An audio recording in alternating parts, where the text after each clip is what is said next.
And welcome back to the Sports Show. I'm now joined by Lou Saulino. Lou Saulino, author of 8 Center Field in New York City.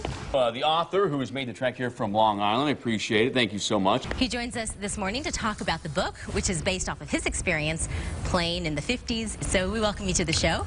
Good morning, Stephanie. How are you? I'm doing well. I'm doing well. I've got my spring colors. I figured that out. Now I've got to figure out my spring training. I just had my spring training looking at the girls for 10 minutes. So I know. That's what he said. I feel pretty good. It's like I was just captivated with the first 10 minutes. You're coming out to talk about a couple of books you've now recently released here.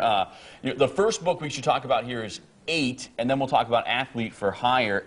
this remarkable baseball story that covers all of the ball clubs that were playing simultaneously in the greater city of New York. You said it has an interesting perspective on this. We're not just talking stats. You said you're breaking it down through the eyes of the ultimate baseball fan, through the eyes of a young teenager. Well, what I did was have the story told by 3 13-year-olds. Okay. They're in the 8th grade. They have to do a book report, and they decide to do it on their 3 favorite players. One Mickey Mantle kid, one Duke Snider kid, and one Willie Mays kid.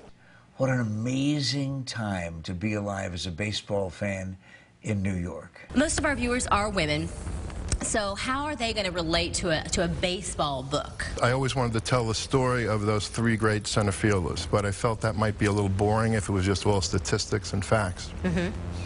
So what I did is I made the setting 1957, and I had the story of those 3 great players told by 3 13-year-old boys. So it's got a little bit of a different take because as they're doing their homework or doing their report, they're fighting as to who was the best center fielder. A lot of family instances as you go through, and the eat-a-thons on Sunday afternoons from the Italian family, and the other 2 boys are always trying to sneak over and mooch some food afterwards because they know Mama Marciana was going to take care of them if they go over there. But the stats in the book are very authentic and relate year by year to those 3 players. Let's talk about your other book here, Athlete for Hire. A baseball fan in 8, but a sports fan in Athlete for Hire. Was this the first book?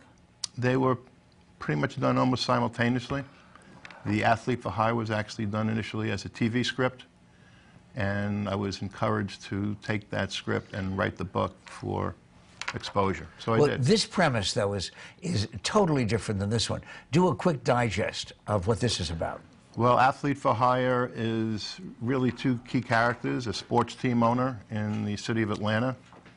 He owns the baseball team, the football team, and the basketball team. Beginning of the somewhat of the college football season, there's an article in Sports Illustrated featuring this athlete, plays for a fictional college in Florida, and he's playing 3 sports for his school.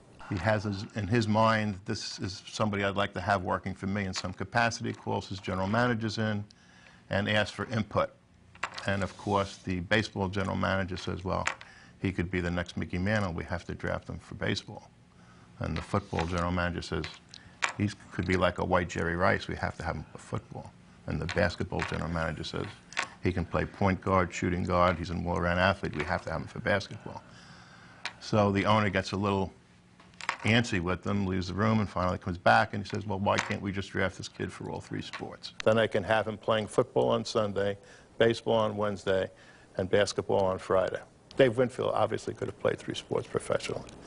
Well, if somebody wanted to pick up one of these books, how do they do it? Well, you can go through Barnes & Noble, go on Amazon, get them on Amazon. You could go through the publisher, who is called Ex Libris, and you can do it there also. All right. Sir, I appreciate it. Thank you so much for coming in. Thank you for having me. And thank you guys so much for joining us here on The Sports Show. You guys have a great night.